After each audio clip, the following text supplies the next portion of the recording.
Throughout the main lobby area and the main corridors, circulation areas of the building, we've got exposed structure and some exposed ductwork, and then also daylighting into those areas. So we have natural light coming into several areas of the building, and also feeding from the corridor into other spaces throughout the building. So the structure is exposed, so it made a couple of challenges throughout the project where you would normally see all of the ductwork in a hospital running down the corridors.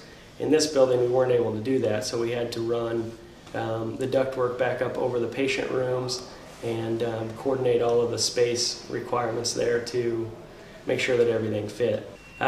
We've got a combination of different lighting patterns used throughout the building to help set off some different spaces and to also not take away from the natural light but add to it, and then also add to that at night when it's dark and cast kind of a glow off of the building while not contributing to the heat island effect. As you come in the emergency room drive, we've got a parking area under a fabric canopy where people can unload, come into the hospital at that location, and then there's also a driveway for the ambulance to pull in and pull into the garage directly to unload victims that they may have. Yeah, we are one of the major design features the architect tried to keep in mind was that patients, when they're in a hospital, they want to have, wanted to give them access to natural light and give them a view out of their room. So all of the patient rooms are wrapped around the exterior of the building, and they cast, they can bring in a certain amount of natural light while giving the patients a view as they're in the room, providing a more healing environment. Yeah, in the kitchen area, they've got dietary and kitchen down in the basement. It has an open area that's open to the first floor and allows natural light to get into the basement, as well as has a water feature down there that will have a healing noise and a background noise for that whole space, as well as a nice space to look at. You'll see here we used a spray-on insulation, foam insulation that has an extremely high R value and insulating value, contributes to the building's energy efficiency, as well as a sound dampening material. It's sprayed on, and then they come back through and they screed it off after all of the rough-in is completed. Right now we're in the treatment and trauma room, and you'll see in this room up at the ceiling we've got additional supports for the head wall booms and the light supports for work in this space.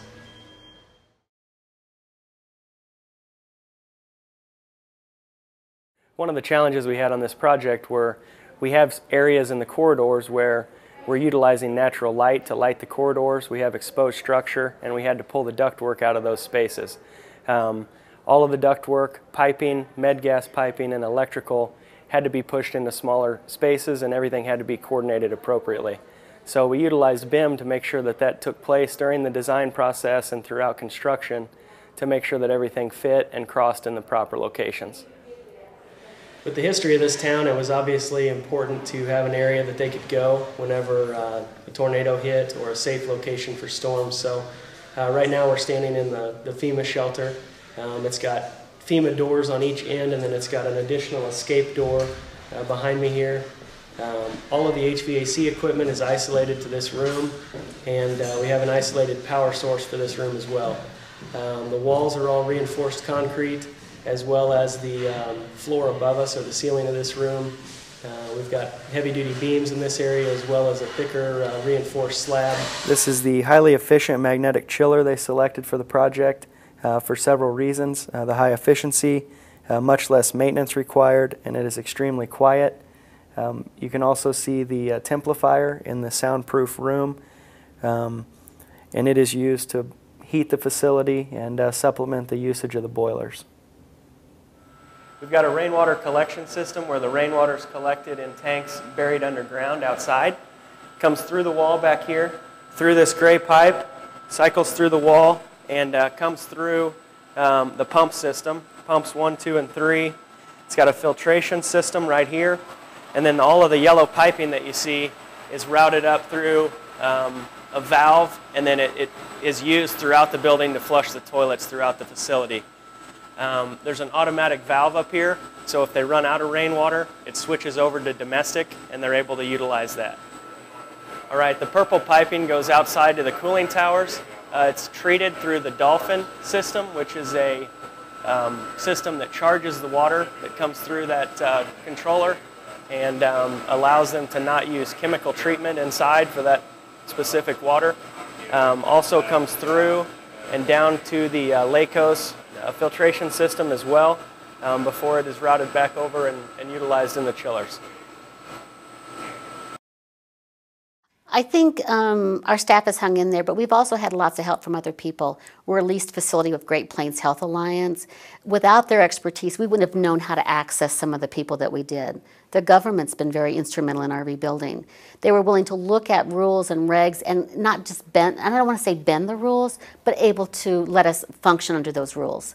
And I think sometimes that's hard when you're in a government entity to look at going outside the box, and they were able to do that for us. We would have never been able to rebuild without FEMA, without USDA, without the government. President Bush came when he was in office and came and visited. Just knowing that we had that type of response and we had the people that we could call, Jerry Moran, Sam Brownback's office, they actually did a tax appropriation so we could get some additional equipment that we needed. Everybody has gone another step to help us get in this building. They were able to help us look at how we put items in that we needed. When we reopened on May the 21st, my staff had nowhere to leave their children. And we talk about our kids had been through the tornado. We had one little girl that was knocked unconscious by a wall and was able to, and recovered.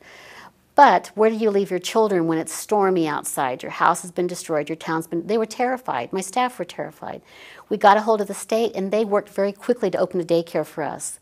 We found out it was a great recruiting tool. It was a great retention tool. It's great for morale. We get to see our coworkers' children growing up. I love that. I love being a part of their lives. It makes us more of a family, even than what we were before. You know, we support each other. If someone's child's sick, I think it's easier for someone to step in and cover that department because they see the kids sick, and it works vice versa for everybody.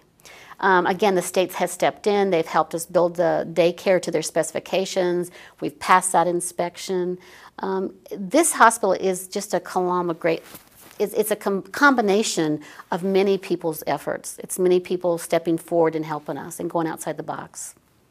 So, and that goes for staff and their families. I have to give credit to my family. My kids have been home a lot by themselves. I've missed ball games, but we've all done that. We've all stepped up and done what we had to do. My doctor lived outside of town for, I think, the first 6 months. He drove here, would take call. My providers have lived in camping trailers to cover ER, so to make sure that we had the staff available to treat emergencies. It hasn't been easy for anybody.